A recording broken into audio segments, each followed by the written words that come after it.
जिस तरीके से वो तुम्हारे प्रपोजल को रिजेक्ट कर देती है, उसी तरीके से तुम्हें भी ऐसे ख्यालात को मन से निकाल देना है, खारिज कर देना है अगर ये ऐसे ख्यालात आए तो। मैं क्या, हेलो गाइस, आज मैं तुम्हें बताने जा रहा हूँ फिजिक्स का एक बेहतरीन सा सीक्रेट। थोड़ी मेहनत करना पड़ेगी तुम्हें, इसमें थोड़ा एफर्ट लगाना पड़ेगा तुम्हें इसमें, लेकिन है 100% वर्किंग।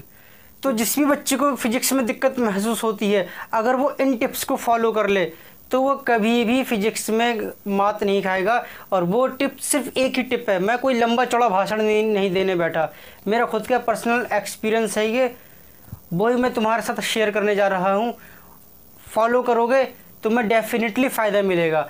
और मैं ही नहीं, लगभग सारे के सारे टीचर्स, चाहे यूट्यूब पर मौजूद हों या तुम्हारे कोचिंग सेंटर में ऑफलाइन में कहीं भी हों, वो भी इस बात को कहेंगे। एक रिनाउंड टीचर हैं फिजिक्स के, बहुत रिनाउंड टीचर हैं यूपीएससी की फील्ड में, इसमें नहीं, तुम्हारे जी मेंस एडवांस की फील्ड के नहीं है, यूपीएससी की फील्ड के हैं, लेकिन फिजिक्स के टीचर हैं, बहुत ही रिनाउंड टीचर हैं। तो उनका भी यही स्टेटमेंट है जो मैं बताने जा रहा हूँ।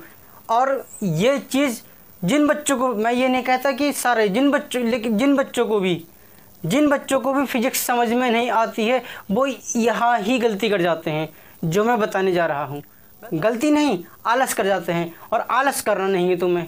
साइंस के जितने भी सब्जेक्ट हों, बायोलॉजी, फिजिक्स, केमिस्ट्री, मैथ्स, इनमें आलस करना नहीं है तुम्हें। आलस कर गए तो मात खा जाओगे। और जो मैं बताने जा रहा हूँ वो लगभग जितने भी बच्चे फिजिक्स में या साइंस के किसी भी सब्जेक्ट में अपने आप को वीक फील करते हैं, उनके अंदर उस सब्जेक्ट में ये कमी होगी, हर हाल में कमी होगी। और वो इस चीज़ को दूर कर लें जो मैं बताने जा रहा हूँ अभी, वो उस सब्जेक्ट से उन्हें डर लगना ख़त्म हो जाएगा।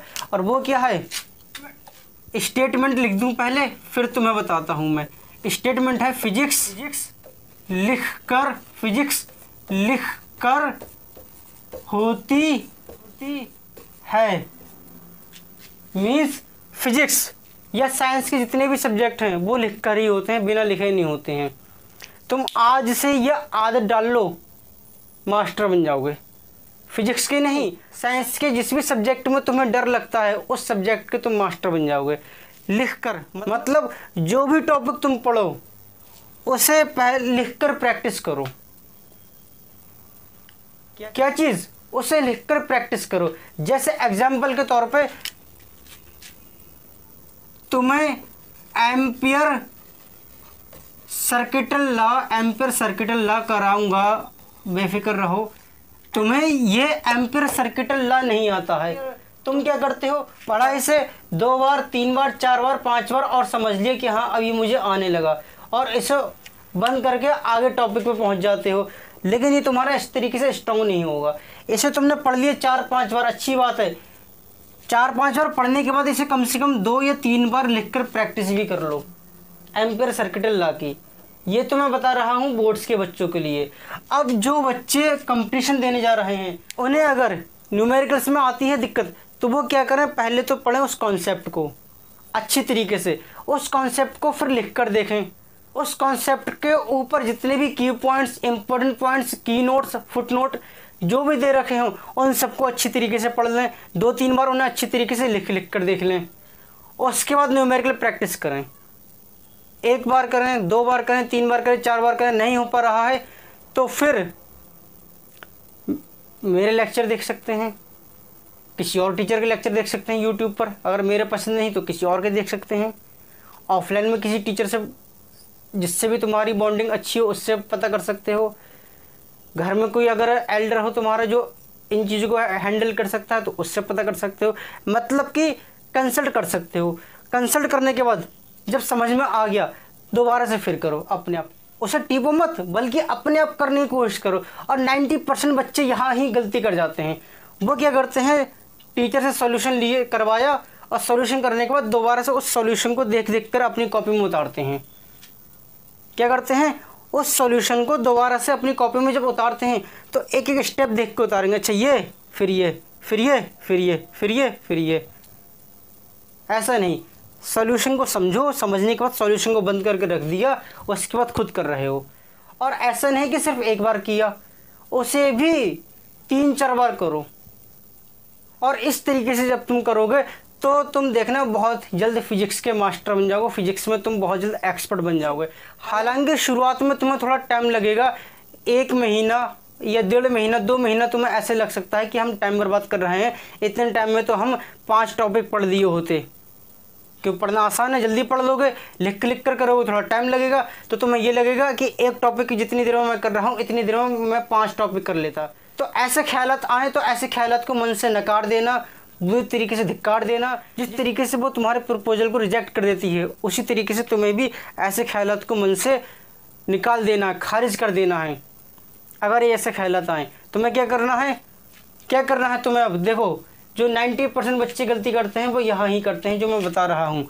टॉपिक मान लेते हैं यह है एम्पियर सर्किटल लॉ।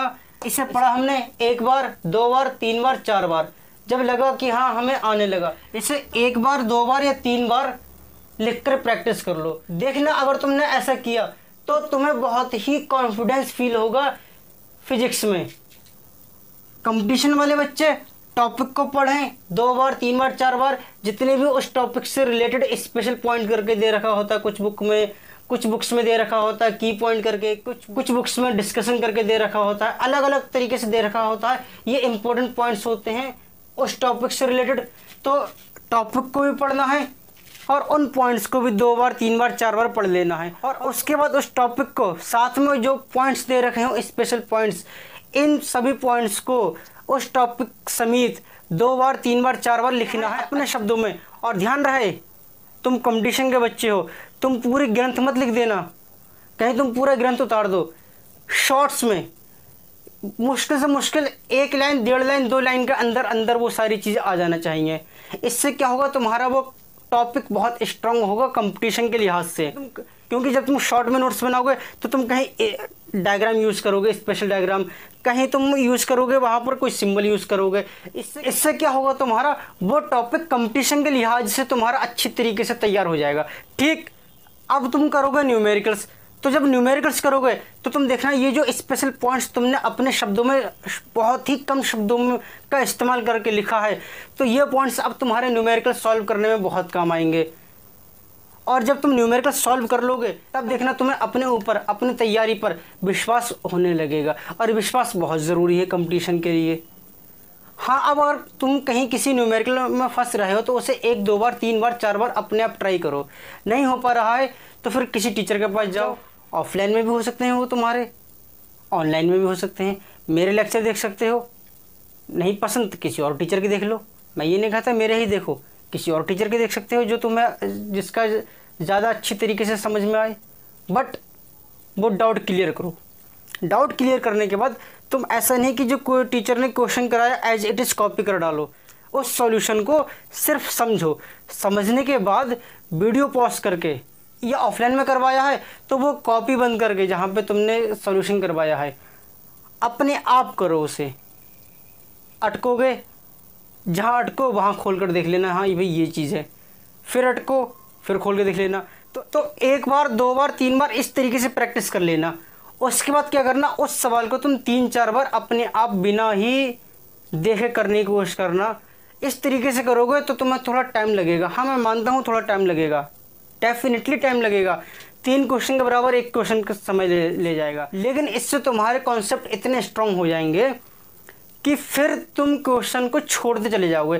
क्वेश्चन देखोगे, पढ़ोगे, कहोगे अच्छा ये तो आता है मुझे, ये ऐसा होगा, ये वैसा होगा, ये ऐसा होगा, और छोड़ते हुए चले जाओगे। और तुम्हें अपने ऊपर कॉन्फिडेंस फील होगा और तुम नए क्वेश्चन करने की कंडीशन में आ जाओगे। ठीक, तो यही तरीके हैं फिजिक्स में अपने आप को एक्सपर्ट बनाने के। और 90% बच्चे यहाँ ही गलती करते हैं। वो क्या करते हैं, पेन चलाने का आलस कर जाते हैं, कलम चलाने का आलस कर जाते हैं। तो अगर जिसने ये कलम चलाने का, जिसने ये पेन चलाने का आलस कर लिया, समझो समझो समझो समझो वो अपने सब्जेक्ट में कभी भी एक्सपर्ट नहीं बन पाएगा। पेन चलाने का आलस मत करो। जब तक पेन नहीं चलाओगे, एक बार जब तक पेन से लिख नहीं लोगे उसे 1 बार या 2 बार या 3 बार, तब तक वो तुम्हारा कॉन्सेप्ट स्ट्रांग होगा ही नहीं। मैंने बहुत सारे लोगों को देखा है वो इसी ट्रिक को यूज़ करते हुए सब्जेक्ट में स्ट्रांग बन जाते हैं। मेरा खुद का ये अपना हुआ तरीका है। हम जब एग्ज़ाम देने जाया करते थे अपने, तो हम क्या करते थे, क्वेश्चंस के आंसर पहले लिखते थे कॉपी में, जिससे कि अच्छी तरीके से हमारी हैबिट बन जाए और फिर हम एग्ज़ाम में लिख सकें। एक तो इससे क्या होता है, तुम्हारा कॉन्सेप्ट स्ट्रांग हो जाता है, तुम्हारा सब्जेक्ट स्ट्रांग हो जाता है, और दूसरा फ़ायदा ये होता है कि तुम इसे अपने शब्दों में लिखने लायक होते हो। ठीक, तो तुम्हें ये जो मूल मंत्र है, ये जो फंडामेंटल राइट है, ये जो फंडामेंटल कानून है, ये जो फंडामेंटल प्रिंसिपल है कि फिजिक्स लिखकर होती है, इसे पकड़े रखना है, इसे बिल्कुल मत छोड़ना। और 90% बच्चे जिन्हें फिजिक्स में दिक्कत महसूस होती है वो इसी को ही भूल जाते हैं, वो लिखकर नहीं करते हैं। ऑनलाइन में भी जब टीचर कराते हैं तो वो क्या करते हैं, टीचर के सॉल्यूशन देखते रहते हैं, करते नहीं हैं। बहुत से टीचर कहते हैं कि बाद में करना ऐसे, ठीक है मान लिया, टीचर्स की बात गलत नहीं है, मैं उनकी बात गलत नहीं कहूँगा, बिल्कुल सही है घर पे जाकर, लेकिन बच्चे लेक्चर के बाद वो करते नहीं हैं। तो गलती किसकी है, बच्चों की, टीचर की नहीं। टीचर ने तो अपना काम अच्छी तरीके से पढ़ाया, तुम्हें समझाया, पूरे एफर्ट्स पुट किए, अच्छी तरीके से पढ़ाया, समझाया, तुम्हें सब कुछ कर दिया, पूरी जान फूंक दी, थक गए बेचारे पढ़ाते पढ़ाते, यानी कि लेक्चर के बाद तुमने लिख कर नहीं देखा, बस यही तुम्हारी गलती हो गई। तो क्या करना है तुम्हें, ये चीज़ कि फिजिक्स लिखकर होती है, लिखना है लिखना है लिखना है, चाहे कुछ भी हो जाए, लेकिन लिखना नहीं छोड़ना है तुम्हें। लव लेटर भी लिखते हो नहीं लिखते हो, सर गया टाइम लव लेटर का। अब तो सीधे इंस्टाग्राम पर या फेसबुक पर या व्हाट्सएप पर मैसेजिंग होती है, तो मैसेज भी लिखते हो नहीं लिखते हो, ऐसे ही भी लिख लेना। वो तो तुम्हारी लाइफ को बर्बाद करके जाएगी, डेफिनेटली बर्बाद करके जाएगी। 1-8% केस ऐसा हो जाता है कि वो नहीं करती है बर्बाद, वरना बर्बाद ही करके चली जाती है लाइफ को।